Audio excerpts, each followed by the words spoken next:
अवधूत चिंतन श्री गुरुदेव दत्त श्री स्वामी समर्थ। नमस्कार।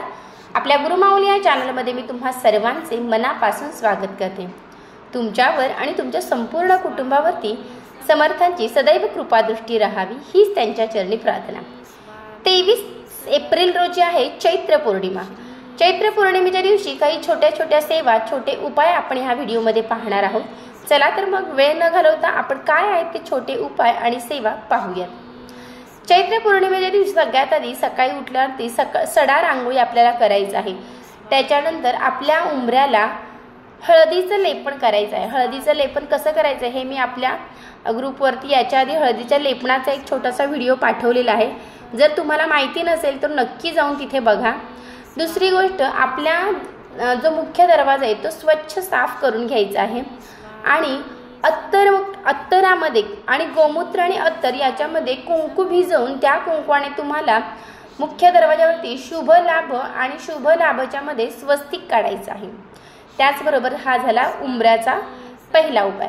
दुसरी गोष्ट, तुम्हाला चैत्र पौर्णिमेच्या दिवशी आंब्याच्या पानांचं तोरण तुम्हाला ह्या दिवशी आपल्या घराच्या मुख्य दरवाजावरती बांधायचं आहे। अजून नेहमीच ज्यांना शक्य आहे त्यांनी छोटे छोटे सेवा कुठल्याही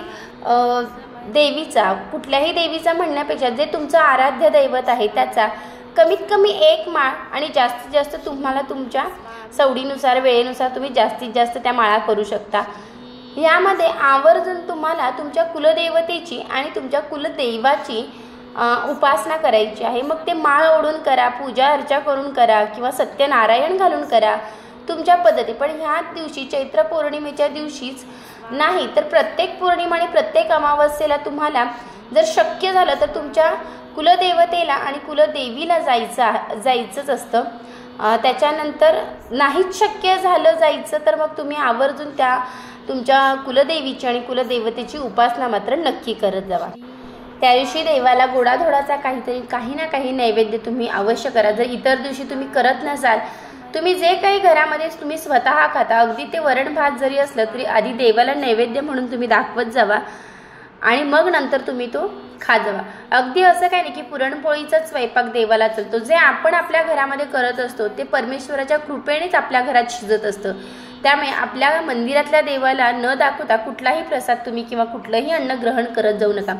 जेव्हा तुमच्या घरामध्ये कुठलंही अन्न शिजतं त्यातला थोडासा का होईना देवाला ज्यावेळेस तुम्ही दाखवता तेव्हा ते तुमचं अन्न न राहता प्रसाद तयार होत असतो आणि तो प्रसाद नेहमीच आपल्याला आरोग्य प्रदान करत असतो।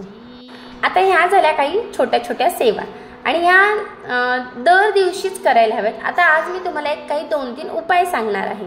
चैत्र पौर्णिमेच्या दिवशी सकाळी किंवा संध्याकाळी तुम्ही पिंपळाच्या झाडाखाली जायचं आहे आणि अख्खे खोबऱ्याची वाटी घ्यायची। त्या खोबऱ्याच्या वाटीमध्ये तुम्हाला गव्हाचं पीठ आणि थोडासा रवा आणि त्याच्यावरती तुपाची धार करायची आणि त्या पिंपळाच्या झाडाखाली छोटासा खड्डा काढून तुम्हाला तो मुंग्यांना ते अन्नदान करायचं आहे।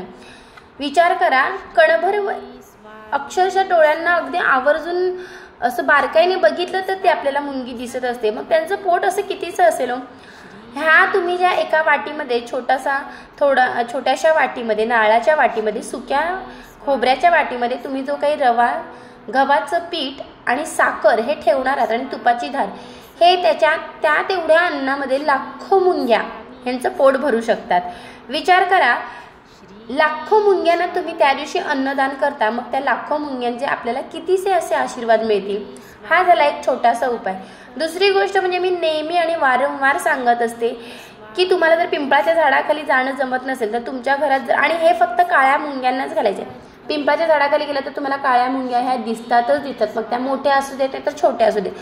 पिंपळाच्या झाडाखाली जाऊन जर तुम्हाला घालणं जमत नसेल तर मी माझ्या प्रत्येक व्हिडिओमध्ये दरवेळेस सांगत असते, कुठेही मुंग्या दिसले तुम्हाला मुठभर चिमूटभर का होईना तुम्हाला तिथे साखर त्या मुंग्यांना खाऊ घालायचे। कारण की मुंग्यांना अन्नदान दिल्यामुळे किंवा मुंग्यांना असा खाऊ घातल्यामुळे आपल्यामागील पितृदोष सुद्धा नाहीसा होत असतो। हे एक मुख्य कारण आहे आणि हे खूप छान छोटीशी सेवा आहे, नक्की करा आणि याचा किती फरक पडतो आपल्या आयुष्यामध्ये ह्याचं सुद्धा तुम्ही निरीक्षण करा। तिसरा उपाय असा आहे की तुम्हाला ह्या दिवशी आवर्जून तुम्हाला गाईला घास द्यायचाच आहे। गाईला घास हा रोज देतच जा, परंतु काही कारणास्तव जर तुम्हाला गाईला घास देणं जमत नसेल तर तुम्ही तूप गुळ चपाती याचा घास चैत्र पौर्णिमेच्या दिवशी आवर्जून हे छोटे छोटे 3 उपाय करून बघा, स्वतः अनुभव घ्या आणि काय आमूलाग्र बदल तुमच्या आयुष्यात घडतात हे नक्की मला कमेंट बॉक्समध्ये कळवा. व्हिडिओ आवडल्यास नक्की लाईक करा, इतरांनाही पाठवा, शेअर करा आणि जर व्हिडिओवरती तुम्ही नवीन असाल तर नक्की चॅनलला सबस्क्राईब करा. अवधूत चिंतन श्री गुरुदेव दत्त, श्री स्वामी समर्थ.